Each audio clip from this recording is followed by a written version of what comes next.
தேர்தல் ஆணையத்தில் பதிவு செய்யப்பட்ட கட்சியாக தமிழக வெற்றிக் கழகத்திற்கு அங்கீகாரம் கிடைத்துவிட்டதாக அக்கட்சியின் தலைவர் விஜய் அறிவித்துள்ளார். திசைகளை வெல்லப்போவதற்கான முன்னறிவிப்பாக முதற்கதவு திறந்திருப்பதாகவும் விஜய் மகிழ்ச்சியுடன் பகிர்ந்துள்ளார். கடந்த பிப்ரவரி மாதம் 2ஆம் தேதி தமிழக வெற்றிக் கழகத்தை நடிகர் விஜய் தொடங்கினார். அந்த மாதமே தேர்தல் ஆணையத்தில் கட்சியை பதிவு செய்வதற்காக விண்ணப்பம் அளிக்கப்பட்டிருந்தது. இதனிடையே கடந்த ஆகஸ்ட் மாதம் 22ஆம் தேதி தமிழக வெற்றிக் கழகத்தின் கொடி மற்றும் பாடலை நடிகர் விஜய் அறிமுகம் செய்து வைத்தார். கட்சியின் மாநாட்டை வருகிற செப்டம்பர் மாதம் 23ஆம் தேதி நடத்த திட்டமிடப்பட்டு அதற்கான ஏற்பாடுகள் தீவிரமாக நடைபெற்று வருகின்றன. இந்த சூழலில் மாநாடு தொடர்பாக அறிவிப்புகள் வெளியாகும் என கூறப்பட்ட இந்த நிலையில் கட்சிக்கான அங்கீகாரம் தொடர்பான அறிவிப்பை நடிகர் விஜய் வெளியிடுவார் என புதிய தலைமுறை கூறியிருந்தது. அதேபோல் தமிழக வெற்றிக் கழகத்தை அரசியல் கட்சியாக தேர்தல் ஆணையம் பதிவு செய்துள்ளதாக விஜய் அதிகாரப்பூர்வமாக அறிவித்துள்ளார்.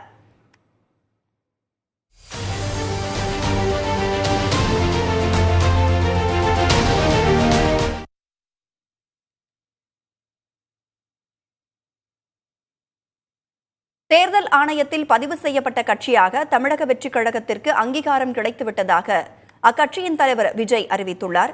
திசைகளை வெல்லப்போவதற்கான முன்னறிவிப்பாக முதற்கதவு திறந்திருப்பதாகவும் விஜய் மகிழ்ச்சியுடன் பகிர்ந்துள்ளார். அந்த செய்தியை நாம் பார்த்தோம். அதனைத் தொடர்ந்து தமிழக வெற்றிக் கழகத்திற்கான நிகழ்வுகள் ஜோதிடம் பார்த்து குறிக்கப்படுவதாக எழுந்த விமர்சனத்திற்கு அக்கட்சியின் பொதுச் செயலாளர் ஆனந்த் மறுப்பு அளித்துள்ளார். மேலும் கட்சியின் முதல் மாநாடு தொடர்பான அதிகாரப்பூர்வ அறிவிப்பை விஜய் விரைவில் வெளியிடுவார் என்றும் கூறியுள்ளார். அவருடன் நமது செய்தியாளர் ஸ்ரீதர் நடத்திய கலந்துரையாடலை தற்போது பார்க்கலாம். தமிழக வெற்றி கழகம் இன்று பதிவு செய்யப்பட்ட ஒரு கட்சியாக மாறிவிட்டது. இது இந்த அளவுக்கு வெற்றியை நோக்கி தரும் என்று எதிர்பார்க்கப்படுகிறது. கண்டிப்பாக எங்களுடைய தளபதி எதை எடுத்தாலும் அது வெற்றி தான். அதேபோல் இன்று எங்களுக்கு ஒரு பெரிய சந்தோஷம். இந்த தமிழக வெற்றி கழகத்தை எலெக்ஷன் கமிஷனில் பதிவு செய்யப்பட்டதை எங்கள் தலைவர் தளபதி அவர்கள் இதை அறிவிச்சிருக்கிறாரு.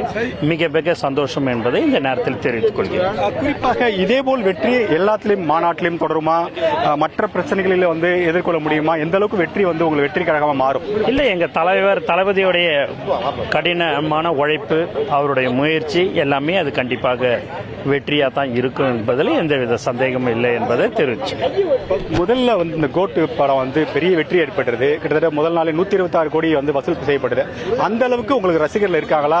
நாடு முழுவதும் உலகம் முழுவதும் எவ்வளவு ரசிகர்கள், எத்தனை கோடிக்கணக்கான ரசிகர்கள் உங்களுக்கு இருக்காங்க? உங்களுக்கு இப்ப நீங்களே சொல்லி இருக்கிறீங்க 126 கோடி வசூல் பண்ணியிருக்குது நேற்றுன்னு.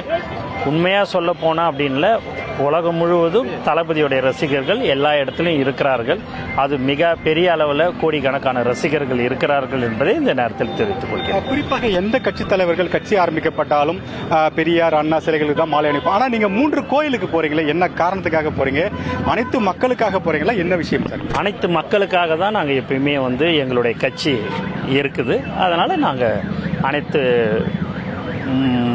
கோயிலுக்கும் நாங்கள் போறோம் என்பதை இந்த நேரத்தில் தெரிவித்து. மாநாடு குறித்த தேர்தல் நடத்தப்படுங்களா? அதுக்கான ஏற்பாடுலாம் செஞ்சிட்டீங்களா? அனுமதி கிடைக்குங்களா? காவல்துறையிடம் இருந்து பதில் வந்த பிறகு அதுக்குண்டான இதை தலைவர் தளபதி அவர்கள் அறிவிப்பார் என்பதை இந்த நேரத்தில் தெரிவிச்சு.